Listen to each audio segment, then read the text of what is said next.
Namaskar, good evening, and welcome to episode 10 of Upaj. Uh, our guest today is Sri Devanjan Bhattacharjee. As we all know, he is a fantastic sarod player, uh, one of the, I don't know, at least as far as I am concerned, one of the icons of his generation. Uh, as we have been maintaining for the past few episodes, the best way to actually introduce an artist is through his music. So I guess we'll get into that. But before we get into the videos, just a small announcement that every video that is going to be played in today's session has been taken from Devanjanda's YouTube channel with his permission and consent.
I think we are having some network issues. Can you hear me?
Or even if you can hear me, I think there is some kind of problem. I cannot hear anything. It's completely silent over here.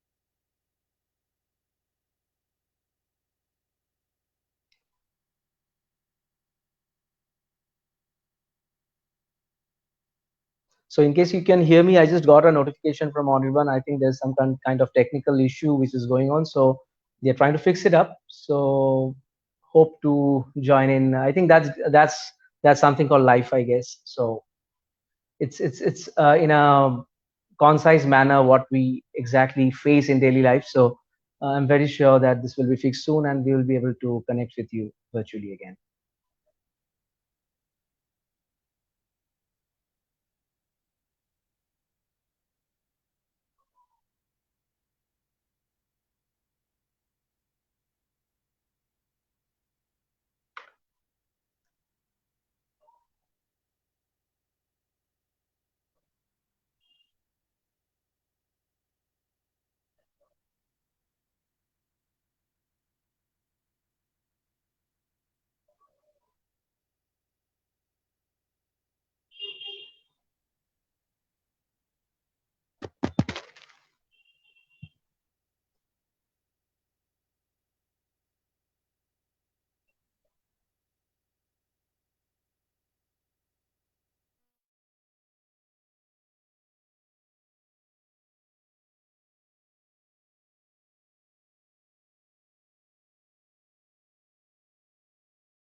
Uh,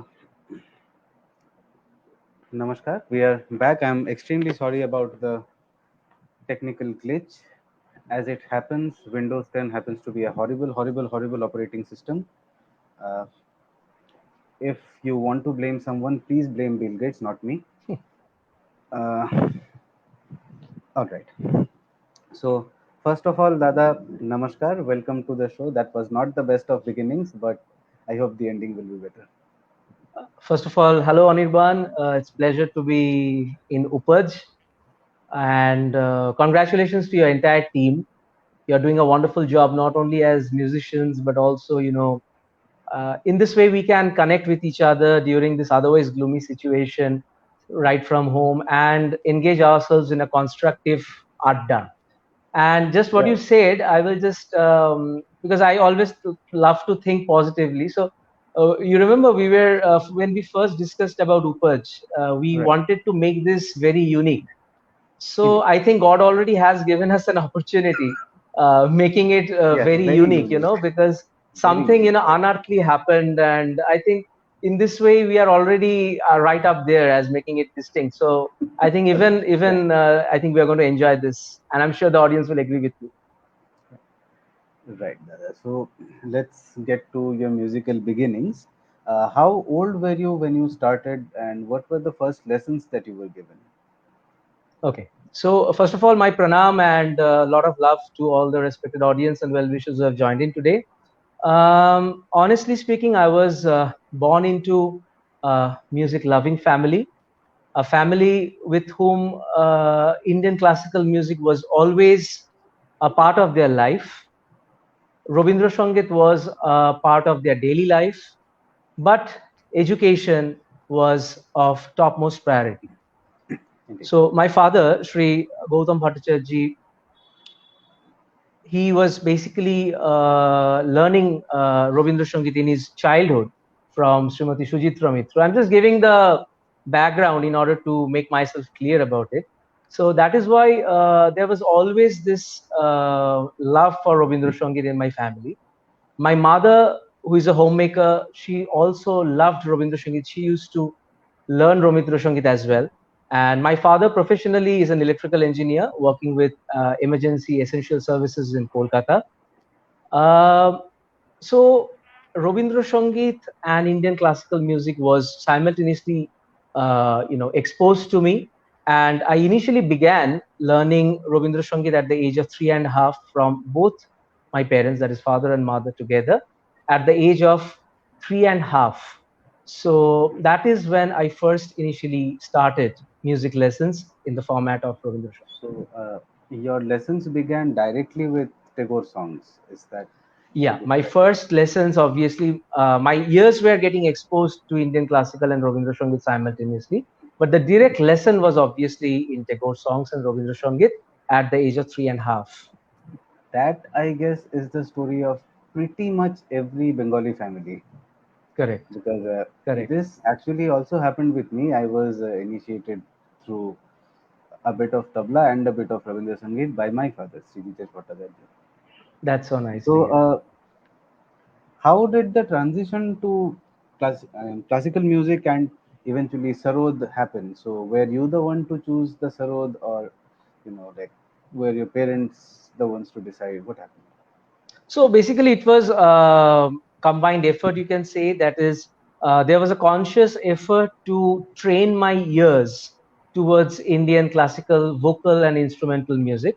So apart from learning Robindra Sangit directly, I was also hearing a lot of LP records and cassettes of various maestros, mainly Maihar Gharana, to be honest. And that is how, I mean, from different instruments like sarod, May I sitar, interject, sarangi. Dada? Sorry. So, since you are talking about recordings, is there anything specific that you have in memory? One recording that you really loved that got you hooked? One such recording would be obviously incidentally a rag which I never knew I would be able to learn 20 years later. That from the maestro himself. That is perhaps Rag Lankarahan Saran. There Ah, was HMV record. I remember my Manigora father was on used the to. other side. Exactly, exactly. That famous LP record. And I remember my father used to be a regular at Doverland Music Conference. So there Ah, he actually got it from there, and I was astonished. I mean, obviously I could not decipher beats, I could not decipher the essence of rags, but the the 11 and a half dhamari composition of Lankadahan Sarang, that was really awesome.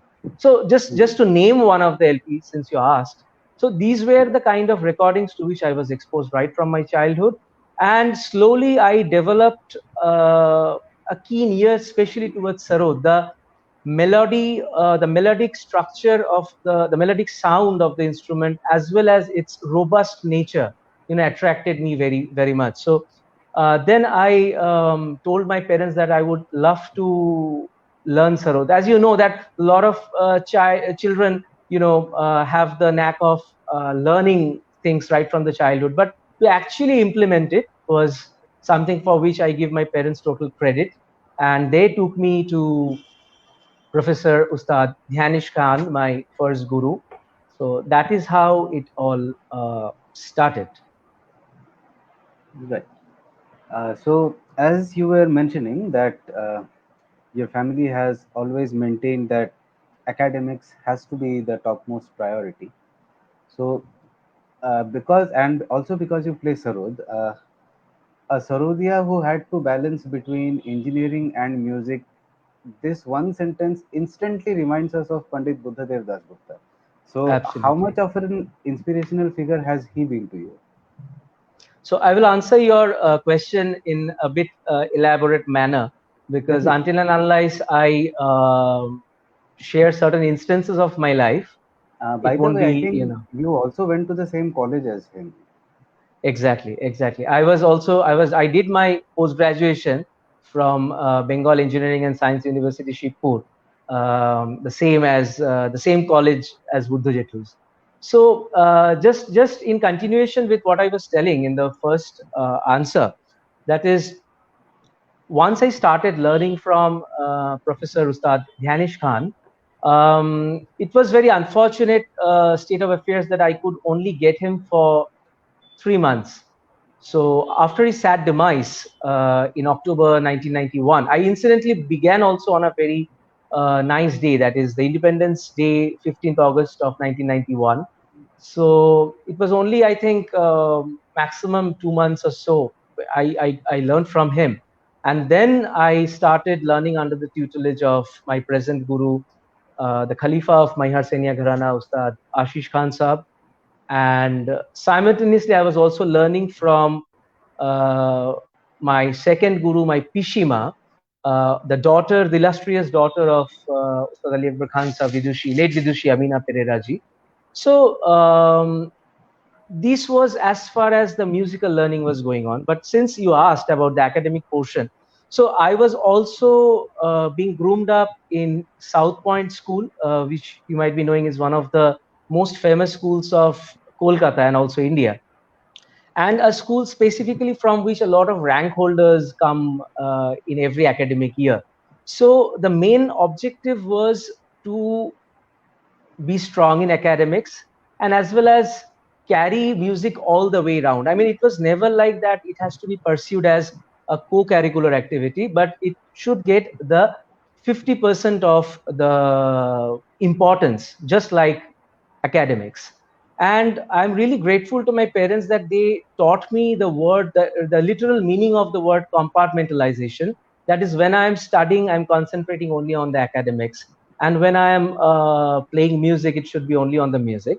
So as I said, that there are certain instances which went simultaneously, like in 2003. That was the year when my guru, Ustad Ashik Khan Sahab, told me that I was eligible to play my first public performance. So that was in Nazrul Manch in 2003. As you know, Nazrul Manch has a capacity audience of 2,500, 3,000 people. And there, Guruji was having a concert with Ustad Zakir Hussain. So just before that, just the idea of, my first public performance, I was just I didn't know how to react. And this came suddenly because he always used to visit during the winter time, and our madhyamik, or the first class 10 board exams, was just in round the corner in February of 2003. So just 2 months before the boards, I was spending almost the entire late afternoon to night at my Guruji's place practicing. And he was always like of this belief that he's by the way, he loves watching cricket. So he always used to say that you have to hit six right on the first ball. So it has to be like you have to play Rag Puriya Dharasri and you have to play Jaital in order to make it Jaital in very the first unique or concert. something. That's the first concert, exactly. And that too, I mean, who is listening? The who's and who's of the Indian, the Kolkata scene scenario, they were listening, and obviously Ustad Zakir Hussain ji was there. Ustad Ali Akbar Khan Sahab was also there in the audience. So as you can understand, what kind of mental pressure it can actually Indeed. build. And also, like you're giving your class 10 boards. So God was kind. The situation was congenial. Stood with a good rank in all over West Bengal. Got into 11, 12. And then again, I would like to talk about 2008. That was a very interesting year. I was in my third year of engineering. I cracked GATE, which was the master's entrance examination. And the same year, I got empaneled with ICCR. The same year, I got the President's Gold Medal in music. And again, the same year where I got placed in Infosys in the campus placements. So the reason why I'm telling all these things is that I was always taught right from my childhood to carry on both of them together. It's a separate story what you take later as your career. So that's why I selected after completing my masters. I selected music. So, but it was not because I just had to do it. I loved whatever I did. My specialization was on microwave communication. I enjoyed every bit of it. Also, there was kind of a relief that it was like a backup. So it helped me to take up music with even more confidence.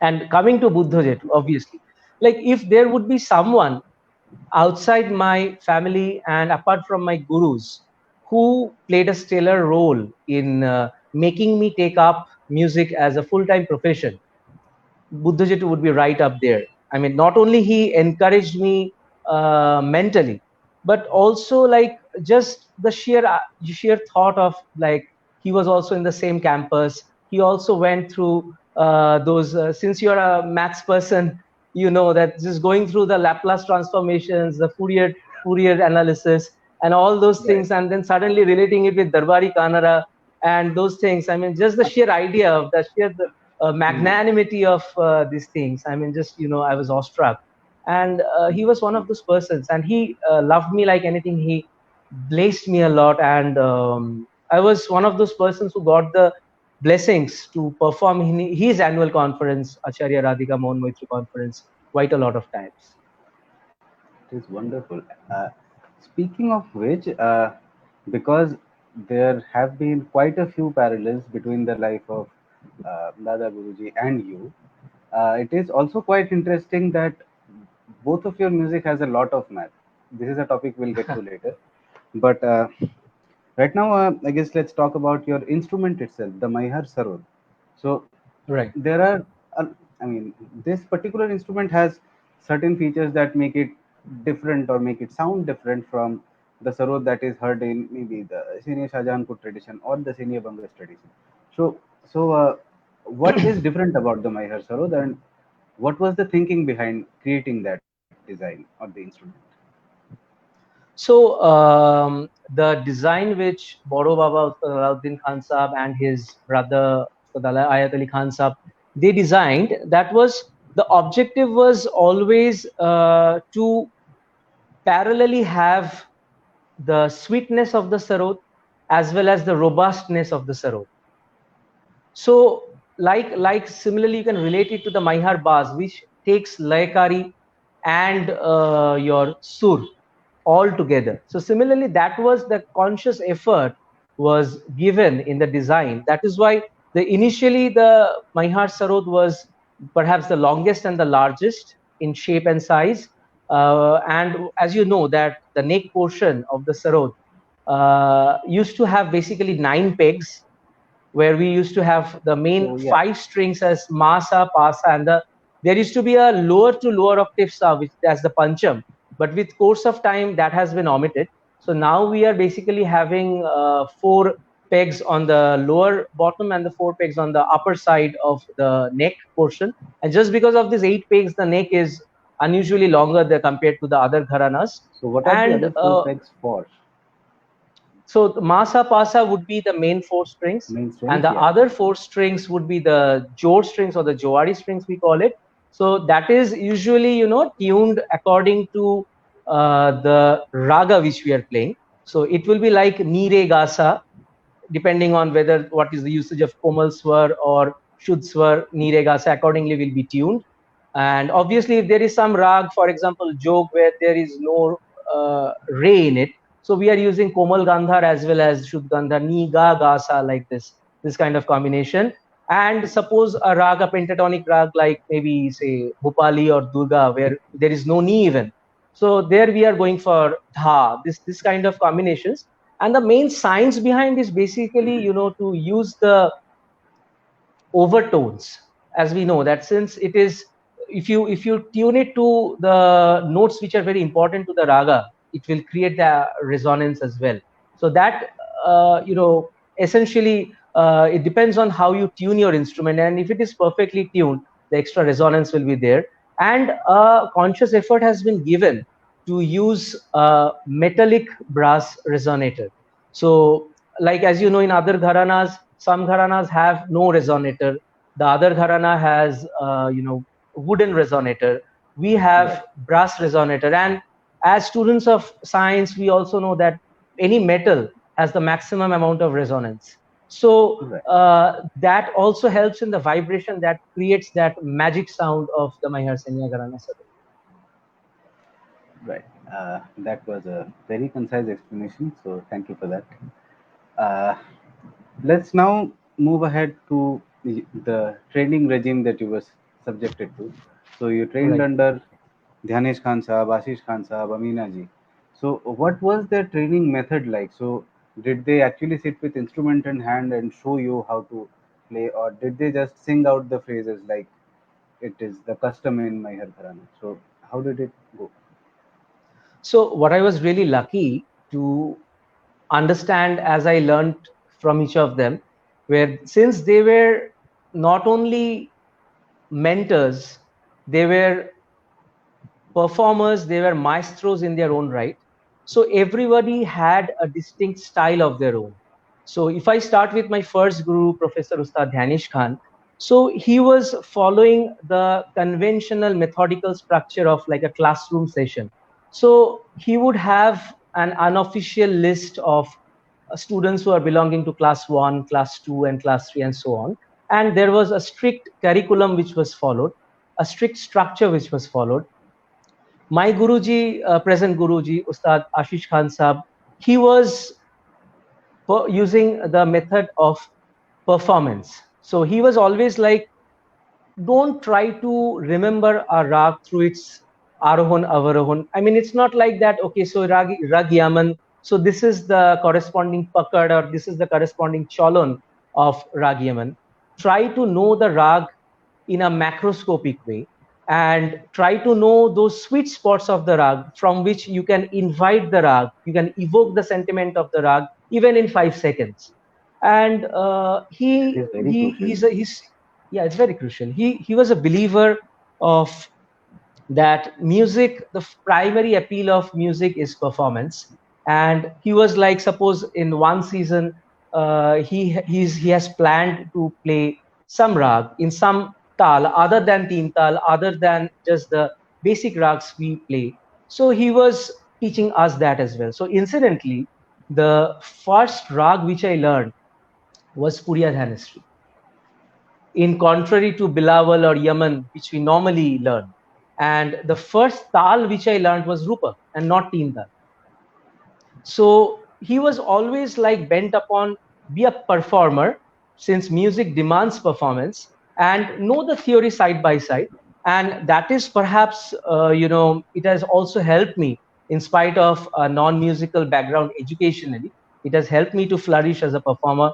And coming to my third guru, Vidushi Amina Pereira ji, she was having a blend of the first style and the second style. That is a combined classroom session along with the performance session. So she would teach me the exact compositions which Ustad Swar Samrat, Ustad Ali Akbar Khan was teaching.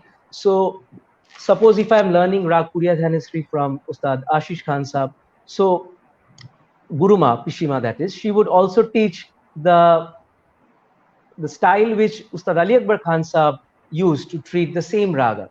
So in this way, I was lucky enough, I was fortunate enough to learn the nuances within the same gharana. And obviously, since they were all instrumentalists, Sarod was the main medium. By the way, Pishima was a sitarist, so she used to teach through sitar, the feminine emotive component of the instrument, we can say. That helped me also. But And obviously, singing was was there not a simultaneously pitch there. difference because Sarod is Yeah, she usually was. toward, yeah. That's a very valid question. So she was incidentally using the same sitar which Pandit Ravi Shankar ji used to use while learning in Maihar.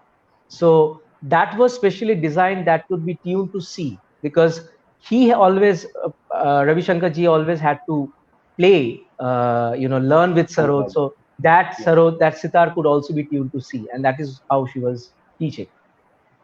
that's wonderful to know. So it was with instrument in hand mostly. Mostly, and obviously certain subtlety and all these things, that was also through singing. Right. Uh, which brings us to the next part, because you have trained under what might be called the third generation of the Maihar Gharana, if we start from Baba Alauddin Khan Sahib. So, Absolutely. what is your take on the evolution of the Maihar Sarod Baj in general, in particular, and Hindustani classical music in general, over the maybe last 60, 70 years, that is late 20th, early 21st century? What's your take on the evolution of the, I mean, performance aspect mostly, and other aspects as well? Right. So, in talking in terms of Maihar Sainya Gharana, so I would say that since our Gharana mainly stressed on the Drupad component of playing, so when you listen to early recordings of Boro Baba, you will see that there is a severe emphasis of the Drupad element on the sarod. And slowly, when it came to Ustad Ali Akbar Khan Sahab. So there was the Gaiki Ang, which was also, incorporated with the Drupad style. So there was a beautiful aesthetic blend of the Khayal Ang as well as the Drupad Ang with, the original style of Maihar. And obviously, Pandit Ravi Shankar ji, Pandit Nikhil Banerjee ji, they also evolved this parallel, way of rendition through sitar. And if we look at our generation, our times of Maihar Seniya Gharana, what I feel is that um, the primary focus should be on equal blend of Gaiki and Laikari. Obviously, in our days, there is Completely. a conscious effort of, putting more of Gaiki in the instrument style. That is very good, that is very appealing, and we often hear the word that in order to make it appealing we have to give gaiki. Obviously, I mean, sur and gaiki ang has to be there, but why don't we also experiment with the tal portion, right? Of Because course, I mean, Maihar art Seniya instrument Gharana, allows that. Maihar Baz has been, hovering around experimentation with different tals. Everyone has done it. So that portion, I think, is absolutely something which is a monopoly of Maihar Gharana, if I may say so. That is Almost, something yeah. which we have. That is which we have been taught, and that is we also try to exercise. And I believe I appeal to the younger generation also, that whoever is learning from the Maihar Seniya Gharana, that that equal blend of Laikari and Gaiki has to be there. Okay, I cannot resist commenting upon this, but I'm in complete agreement with what you say in the sense that ultimately when we are playing an instrument cannot literally speak. So, Right. I mean, if we are just going to copy the Gaiki portion of it, then we are only mimicking. We are not doing anything. I mean, we are not doing the special things that an instrument can do. Uh, Absolutely. and every instrument has its own voice and it deserves to be expressed, whether Exactly. it is through rhythm or, I mean, every instrument has something special about it. So that needs to be at the forefront. Of course, Gaiki has to be there. I mean, because we are kind of emulating vocal music at some very primary level. That will be there, but Exactly. then what is special about the instrument should come out. I mean, very well said. And I will also add to you, like when I'm listening to vocal rendition, there are certain advantages just because of the technicality. Like, for example, if I want to hold the sa, my vocal cords will enable me to hold sa maybe for a lot of time. But what about the instrument? Because of the damping of the strings, I mean, I cannot do so. So similarly, I mean, instrument has its own way of rendition. Vocal or that kind of thing also has its own way of rendition. And Hmm. this thought of that only gaiki or only sur itself is appealing. If it is said, so I will just ask only one question. That is, you know, what is our heart doing? Isn't it? Isn't it Excellent giving out point. a rhythm of its own? The lap dub of the Excellent heart. point. Isn't it And a having its BPM. own rhythm? Isn't it a 4/4 rhythm? If I talk in the words of studio, Yeah. so the it has to be, the word is sur tal lay, and there has to be a complete blend. Only then the real essence of music can be complete. That is what I feel. Uh, that is something I completely agree with. Uh, which I guess will lead us to our next question.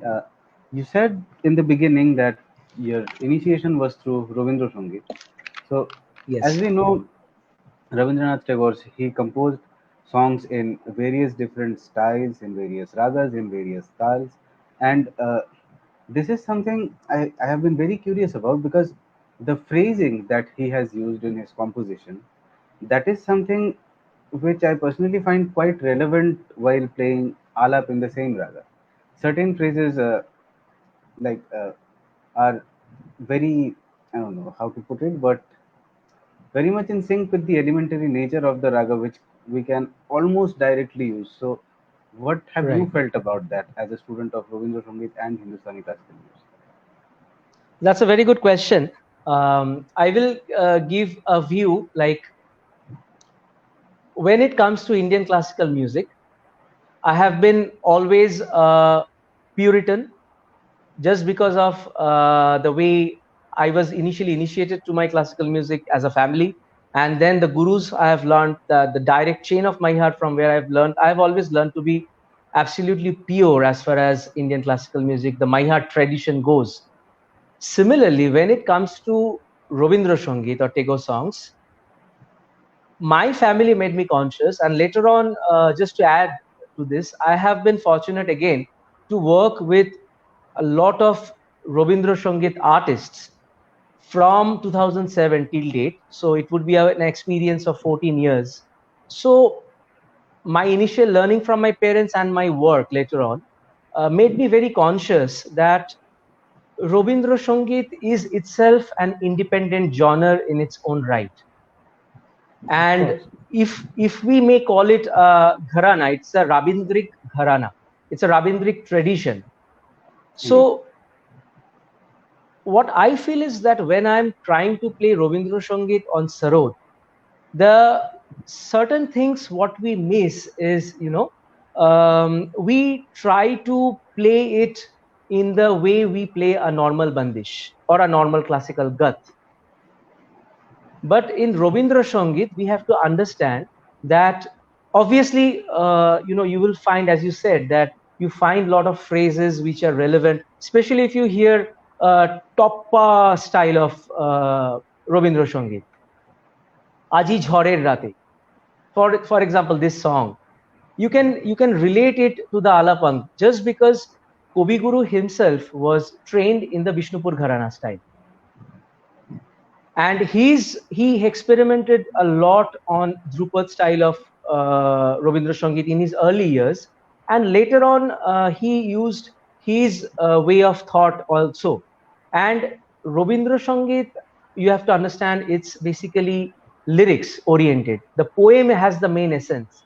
So when I'm playing the same thing as you said, that the sarod has only music as its language, it doesn't have like the words, the syllables. I cannot play that. I can only give the essence of those syllables through da, ra, and maximum diri, which are the primary bowls of the sarod. So there, if I try to play and adhere to the grammatical structure of Bolgari, which I've learned in Indian classical music otherwise, I think the essence might get lost. So that is what I have always, when playing Rabindra Sangeet, I have always tried to play it the Rabindric way. And just to add again, um, I have I have gone through few of his works where Kovi Guru used to say that he himself wanted to go beyond the grammatical structure of a raga. So that is why you will see that suddenly in Rabindra Sangeet, which is otherwise Yaman, suddenly a Komal Dha has been used Anekida in the Amar Jai Antara Jagate. section. Absolutely, absolutely, a good example. So this is something you will find, and that actually beautifies the genre itself. So when I play Rabindra Sangeet, I play it in the Rabindric way. When I play Drupad, I play it in the Drupad way. When I play classical normal Khayalang Drupadang mixture, I play. So I normally try to keep it independent from one another. Right. So I guess we shall move on to the next question. Uh, you have in your performances often played ragas that are either exclusive to the Maihar Gharana or almost exclusive to the Maihar Gharana. These include, say, Chandranandan, there is Lanka Dahan Right. Sarang, there is Madhumalati. So, particularly, some of these ragas like Chandranandan, Madhumalati, creations of Ali Akbar Khan Sahib, which True. you had the good fortune to learn directly from his family. So, do you find there is some unique aesthetic quality about these ragas that separate them from other ragas that were introduced to Hindustani classical repertoire in around the same time?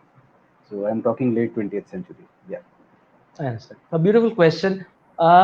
If since I always try to adhere to the originality of the Mahia tradition, so I was always explained by my gurus that the best way to know a person is by learning his or her own creation. So through Chandranandan, you can say that I have been able to at least understand maybe 1% of what Ustad Ali Akbar Khan Sahib was actually like. I was very lucky to know him, to see him, to seek his blessings when I was a child. But to know him musically through his creation is a different ballgame altogether. So I would specifically talk about Chandranandan because that has been the rag which I started relating myself with post his sad demise in 2009. That was the first rag which I actually played in his memory in one of his tribute concerts. And the way I have been taught both by Vidushi Amina Pereira ji and Ustad Ashish Khan Sahab, uh, Chandranandan, as you know, is essentially a blend of four different rags: Chandrakos, Nandkos, Malkos, and Kausikanara. Right. So, if I talk again in terms of physics, a thing which normally naturally comes to you also, it comes to me also.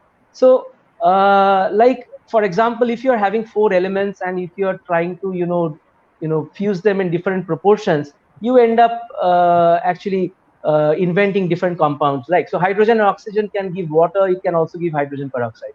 So, depending Right. on the component, the amount of mixture you're using. So, similarly here, if you do a permutation and combination of these different rags individually, so it gives different flavors to Chandranandan, which actually can be seen if we analyze Dadu's playing maybe in the early 80s, followed by the 90s, and the last few years of his rendition, maybe post 2000, 2001.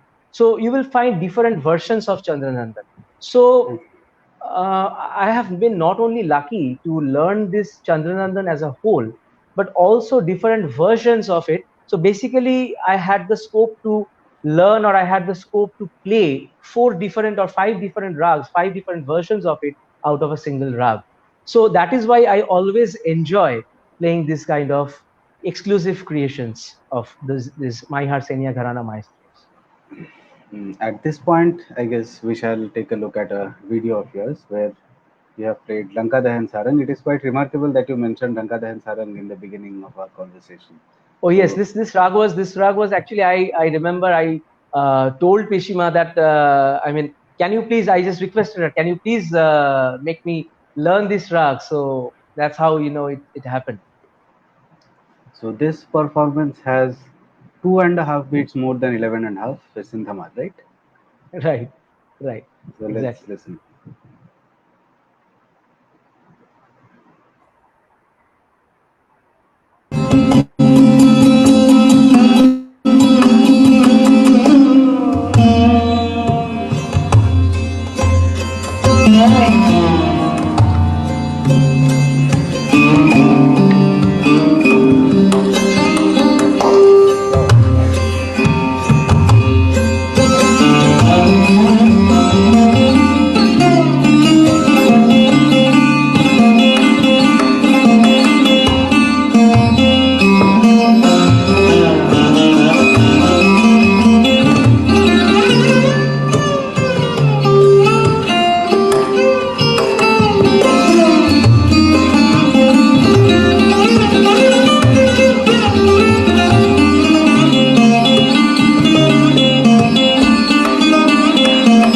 Ah, okay.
Yeah.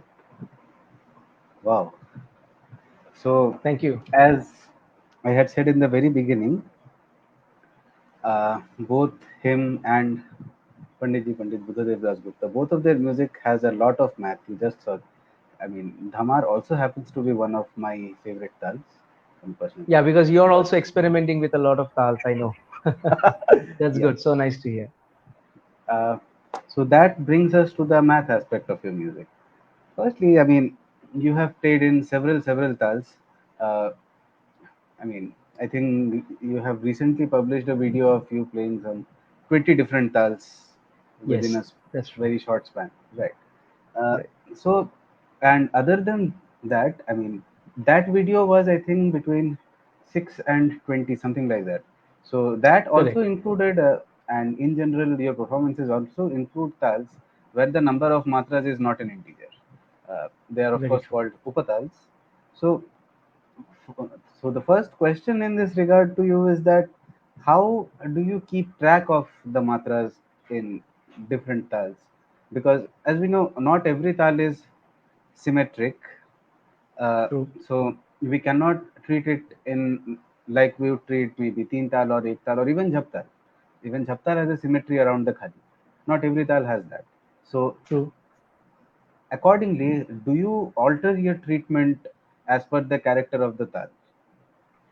Very nice. Yeah, very interesting question again. So, since you're a student of you're a student of mathematics, I know you're presently pursuing doctoral studies in mathematics. I know.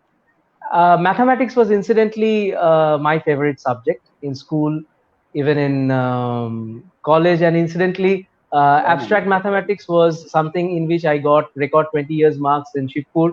So Wow. mathematics, yeah. So mathematics always had to be a part of my daily life, part of my music also. But when it came to the sarod, I obviously analyzed like, okay, this is how it is happening. This is how this tihai is being formed in not only the easier tals like teen tal, jhap tal, if I may say so, but correspondingly difficult tals like Nomatra, Char tal ka savari, Jai tal, Pancham savari, like this. But I, I mean, it's mainly because of the talim which I had. I was always told to, you know, sense the complete space of the matra instead of, calculating. Because if your brain becomes busy calculating, then you lose a very important aspect, that is the ragdari, and also you also lose the emotive component of the music. So when it comes to treating tals, one very important thing I feel is that you have to play you have to think in terms of one complete cycle of the tal.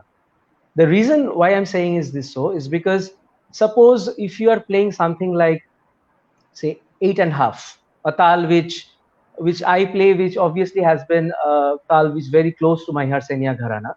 But I have listened to renditions where eight and a half is being It played is like as 70. seven, followed by one and a half.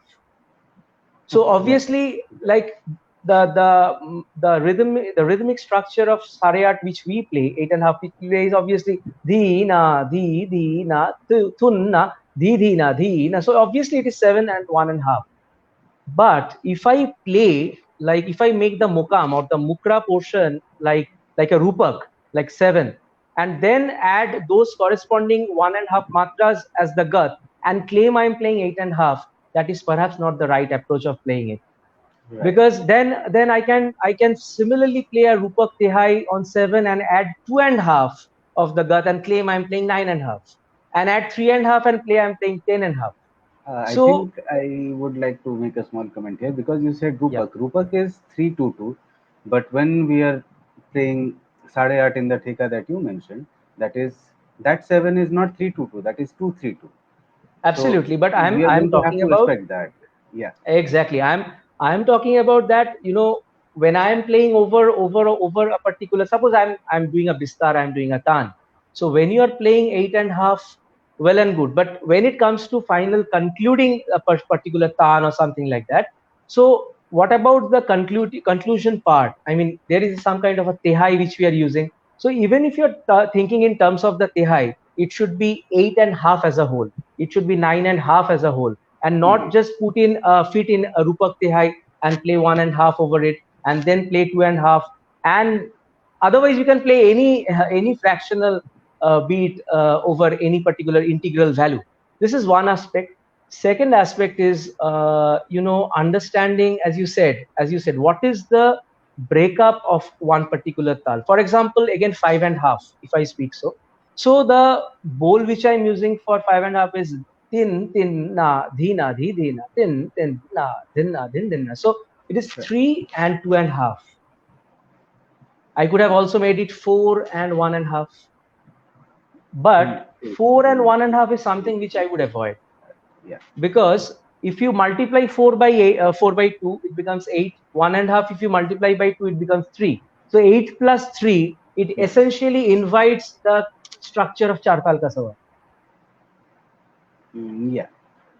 That So is, yeah. So the rhythm structure has to be, for this kind of upatals, the rhythm structure has been made as far as distinct as possible. That is what I've learned from my gurus as well.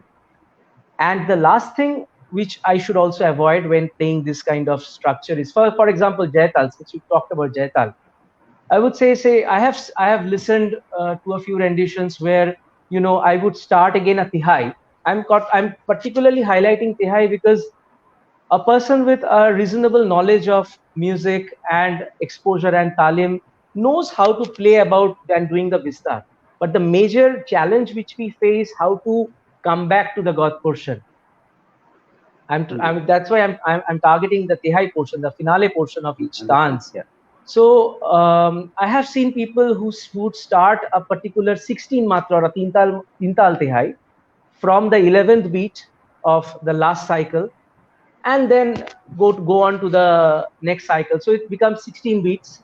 So basically, starting a tintal Tihai from the 11th beat of the previous cycle will actually make me fall onto the sum of the next to next cycle.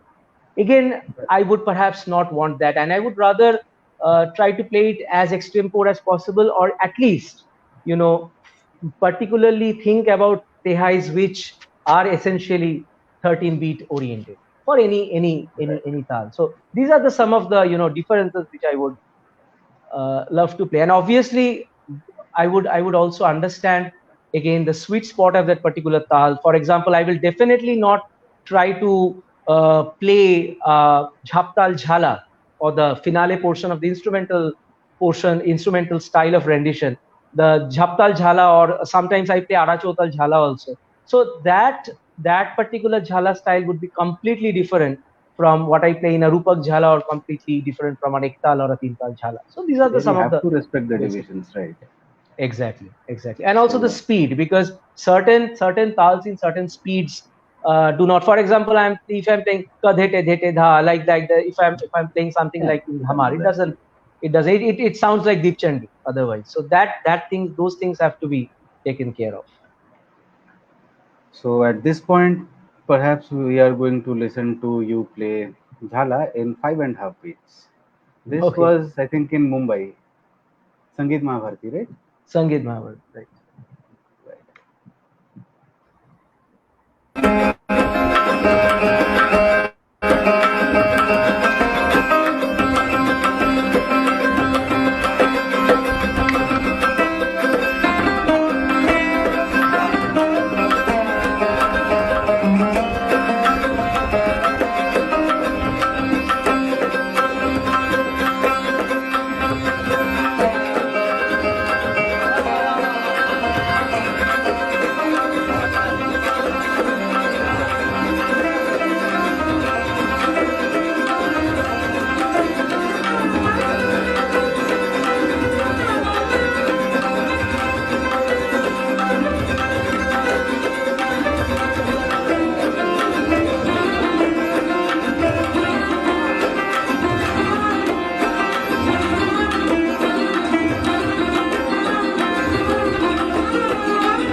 क्या बात. Uh, Thanks. I I noticed that you fit in the 16 within 5.5. So that is again truly remarkable. Truly remarkable. Thank you. Absolutely amazing. Uh, so I guess we shall move on to the next question. Yes. Uh, so you have been one of the foremost proponents of Drupad Sarod. So, as we know that Maihar Gharana is basically a Drupad based Gharana. So, a lot of Drupad elements have already been there in your playing. So, what was the motivation to, I mean, establish Drupad Sarod as a separate discipline in itself? So basically, this was in 2010 when this was incidentally the second year of my master's when I got the opportunity to my first abroad visit in Sweden. That was a government of Sweden invitation, and the team composition was such that I was the sole instrumentalist, and two other artists were percussionists. They were Sukhad Munde, who was on Pakhavaj from Pune, and Charu Hariharan, she was from Kerala, she was on the Mridangam. So just imagine a 1 month tour without any tabla, the prime medium of percussion which we all play with. So that is the time when I understood that the playing of the sarod with pakhavaj, that is walking back towards the past, is a beautiful thing which gives me immense amount of pleasure. So once I came back from the tour, I discussed this idea with Guruji, and he always encouraged me, and he actually coined the name of Drupad Sarod. So that is how this humble initiative of mine and this brainchild of Drupad Sarod came into being. It was formally, I should say, it was formally authenticated when I took Sarod to the biggest Drupad festival of India, that is Drupad Mela, which is held in Tulsi Ghat, Varanasi every year during Shivratri, and I played there 4 consecutive times. So that is how this Drupad Sarod came, and obviously after that there was a lot of invitation from the government of India. I was sent as a cultural diplomat. So the basic essence of Drupad Sarod is that, as you said, Maihar Sainya Gharana is essentially, for that matter, all the other Gharanas also are essentially bringing Drupad. But what about a concert which solely emphasizes on the Drupad element? I'm not saying that I'm not playing the Khyalang, because playing 100% what you call as pure Drupad has a technical challenge in itself in Sarod. That is why Sarod was never considered as a pure Drupad instrument, in contrary to Rudraveena. But at least emphasizing that, and in order to do that, I mean, especially playing long elaborate alaps, which is called alapchari, with the jodang being accompanied on the pakhavaj, followed by the Drupad tals being played exclusively. For example, playing sultal, playing sadra, playing dhamar, ada chautal exclusively with pakhavaj. And as I said, that the Drupad nuances like ladi, larlapet, tarpadan, these kind of things, giving, I should say, 90% emphasis on this Drupad tradition with Drupad tals, with pakhavaj, I would in a way call it Drupad Sarod.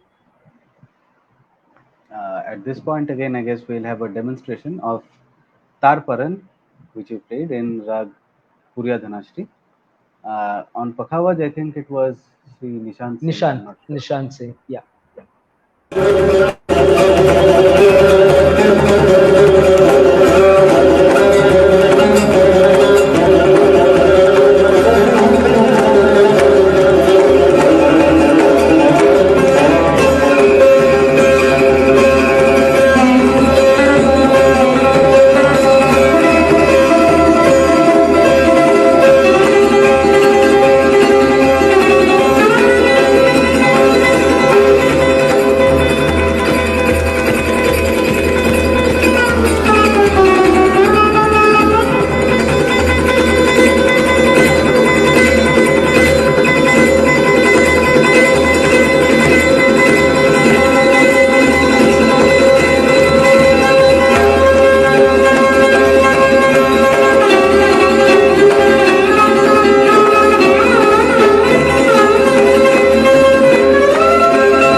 Uh, Thank you.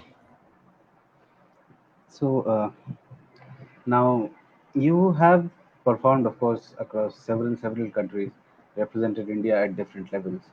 Uh, However, as a student, was there any challenge that you faced in any aspect of your playing? If there is some such aspect, how did you overcome it? So I would not really say that it was a challenge, but it was a conscious effort which was again initially made conscious of by my father, followed by guru. That is, the laikari should be something as a backbone of my recital. So as I said, the Maihar bars as well as my personal play of rendition. Every artist has his or her own way of expression, and my expression always hovers around Laikari as the main fulcrum of that performance, the main aspect of that performance. So a conscious effort was always given from not only myself but also um, as an artist. When I initially started performing, I tried to understand what the audience is expecting or demanding out of me. So they wanted this blend of sur and laikari together. So that is what I always tried to consciously build up, sur and lay always going giving given 1:1 importance. So, while talking about challenges, are there any specific difficulties that you had to face as someone who has taken up music as a profession in the first generation of his family? So, you are the first generation of your family to take up music as a profession. Has that presented any challenge or struggle? Or So it would be like, so I was definitely not given a ready platter. So there would be like, I had to go to the market, I had to buy the raw vegetables and cook it myself and then make it tasty and then serve it across the counter.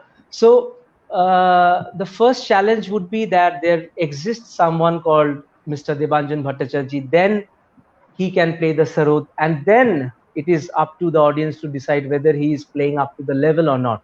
So these are the barriers slowly which I had to come across, and something which I'm still coming across in comparison to some of the other people who have this ready platter with them. They have the music lineage.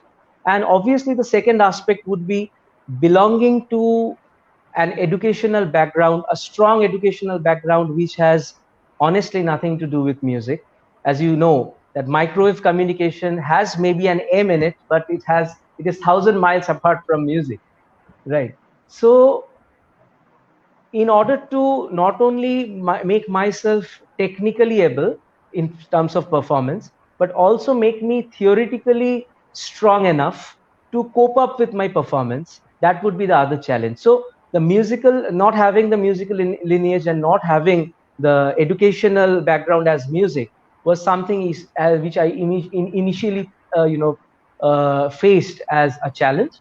But I guess with the blessings of God, blessings of gurus, parents, and the well wishers, of course, with their support and love, and your own i'm efforts. truly i'm I'm truly trying to overcome that. Mm. So I guess that takes us to the next question. You have also been a prolific instructor of this instrument that you have learned with so much patience, dedication.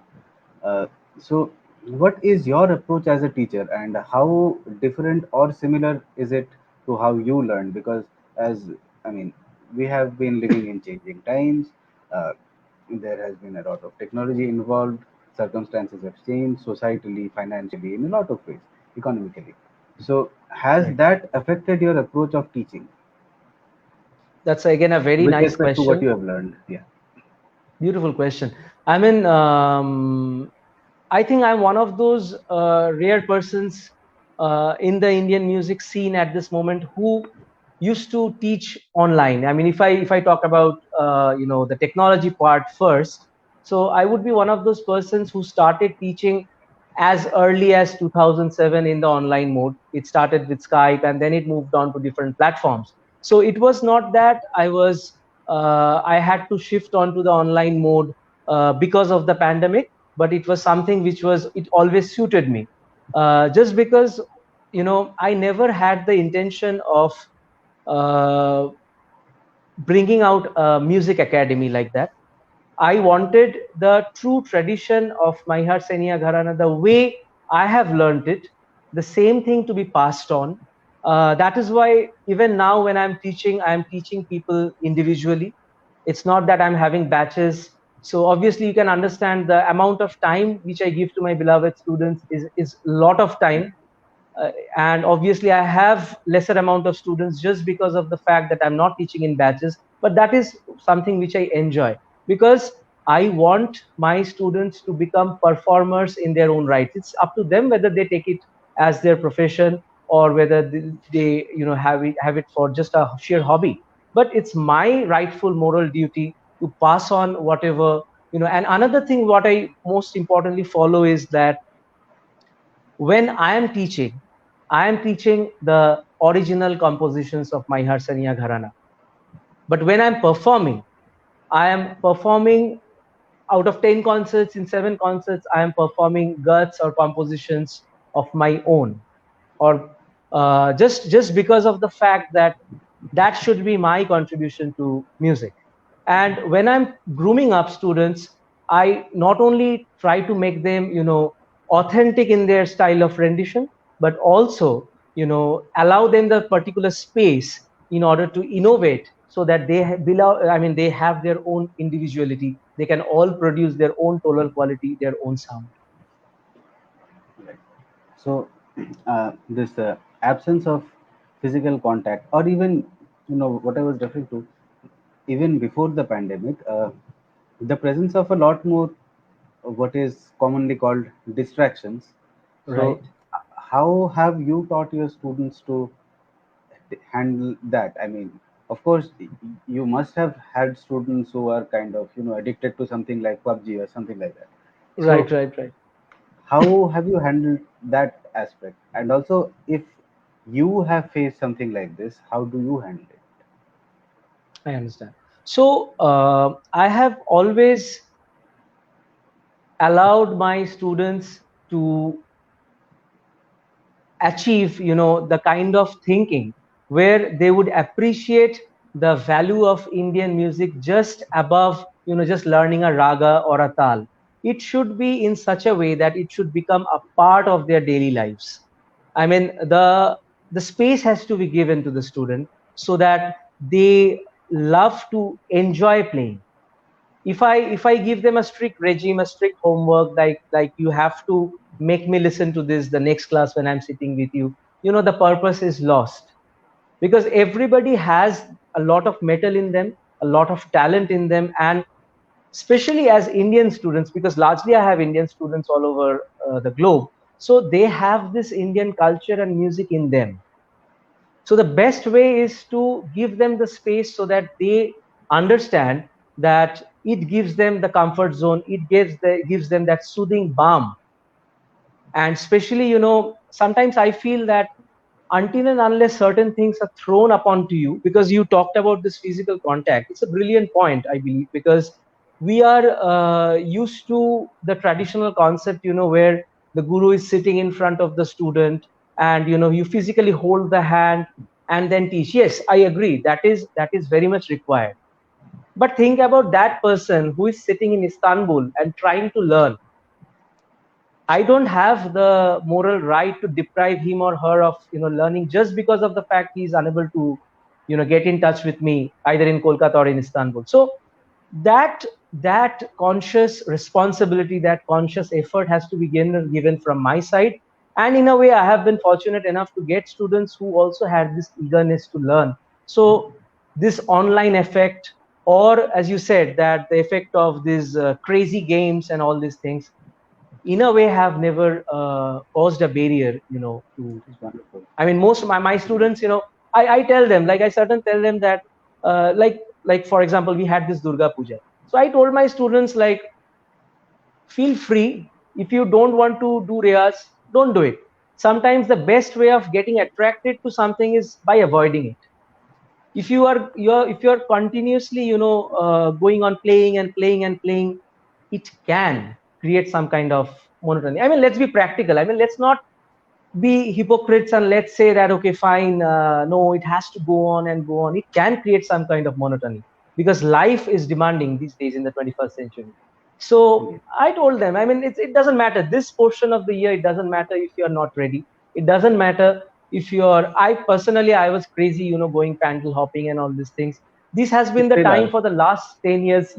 For the last 10 years, I have consciously avoided tours abroad. I have consciously avoided taking up concerts just because of the fact of time that this is the time when I wanted my musicality to sip in inside myself rather than go for the practice. Sometimes dissociation is the best way of association. That is what I feel. Uh, okay. So I guess we shall again move to the next question. Uh, so, like you said in the beginning, Maihar Gharana is unique for several reasons. One of which is that this Gharana has produced artists, each of whom are an institution in themselves. Right. So, just asking, outside of Maihar Gharana, have there been any musical inspirations for you?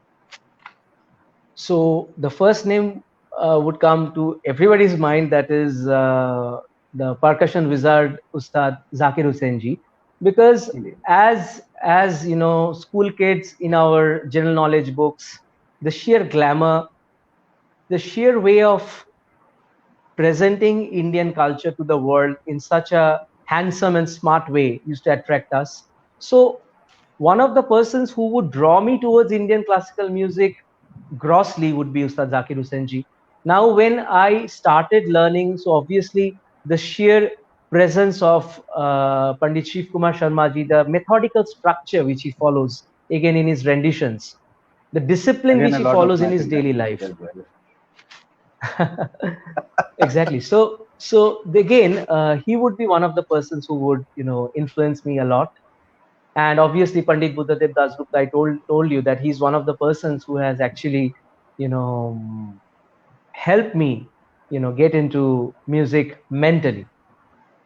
So it's like that. Uh, so again, um, a Gharana oriented question, but there is this constant debate about preserving what is quote unquote authentic to the Gharana and innovating. Right. The thing is, of course, it is necessary that we have both, because anyone who is trying to innovate has to know what they are innovating upon, and for that True. they only have traditional artists to rely upon. On the True. other hand, it is like I said, I mean, it is almost everybody's personal choice whether they, and again at some level it is not. I mean, when somebody is starting to learn the music, they are not the ones to usually determine, okay, I am going to stick to what I have learned, or I am going to try and maybe look for my own path. It is something that just comes to some people and it doesn't come to some people. Some people are happy with the traditional line of music, and some are actually looking for something more than what they have learned. So where do you stand on the matter? So I would blend your subject and and my educational subject, mathematics, with engineering, and talk about some subject called face recognition.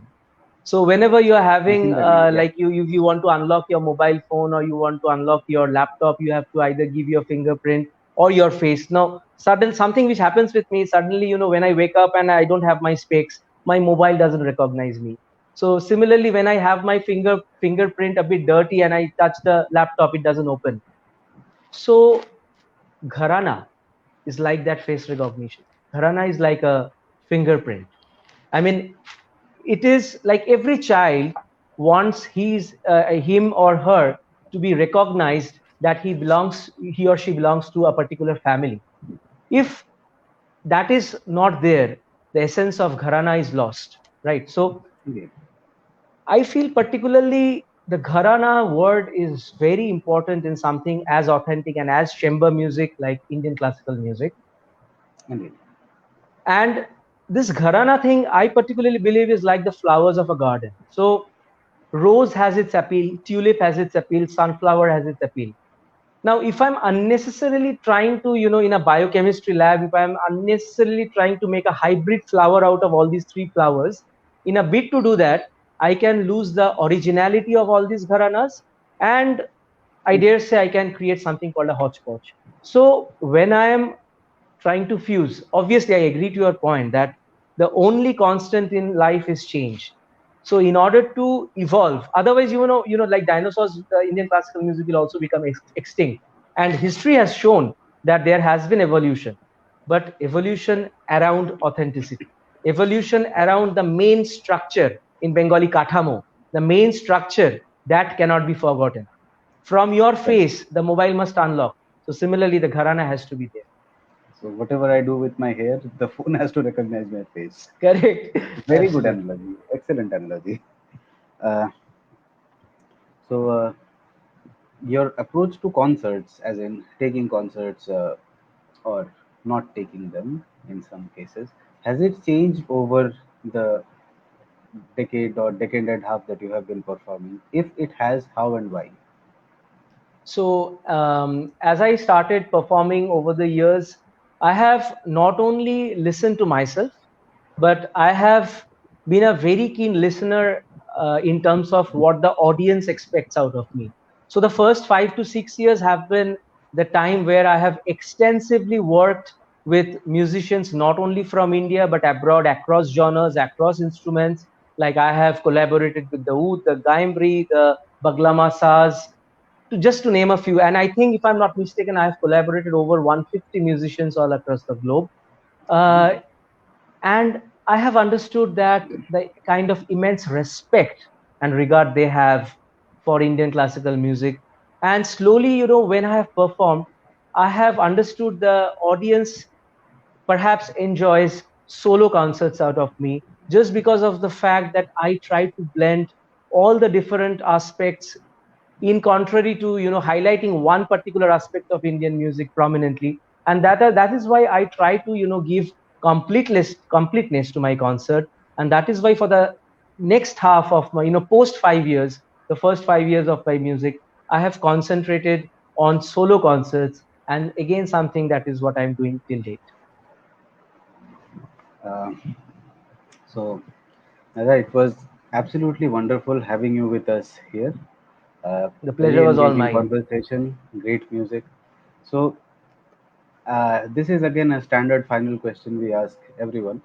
So, what would be your words of advice to someone who is just starting out with their journey in instrumental classical music? The first and foremost, number one point and of top priority is, please give due importance to your education and academics. That is number one, and that is what hard life pandemic has taught us, right? So please have a backup. This is number one. Number two is, when it comes to the format of Indian classical music, please have appropriate talim, learn from the right guru. That is your framework. Next is, in spite of having the guru, you must practice yourself. Diversions are easy. You just put up a channel, you subscribe pages, you have subscribers in YouTube, you start practicing, you start performing. But learning something and playing is something which makes classical music different. It makes classical music supreme. So a proper talim with proper riwaz is something which is very important. And finally, don't force yourself, just enjoy listening to music, listen as much as you play, and try to blend purity and your own innovation in a balanced way. This is my view So overall. that brings us to the end of the 10th episode. We shall conclude with a Ravindra Sangeet played on Sarod by our guest, before which I should make the announcement that uh, post the 10th episode, Upaj is going on a brief hiatus. So our next episode will air on the second half of November, and see you until then. So It was wonderful, Anirban. It was wonderful, and thanks to your Upaj team once again.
wonderful, Dada.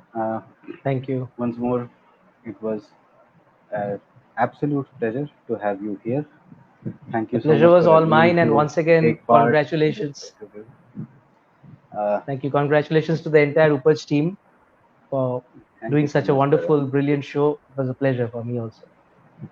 So, to all our viewers, thank you and good night. Namaskar. Namaskar.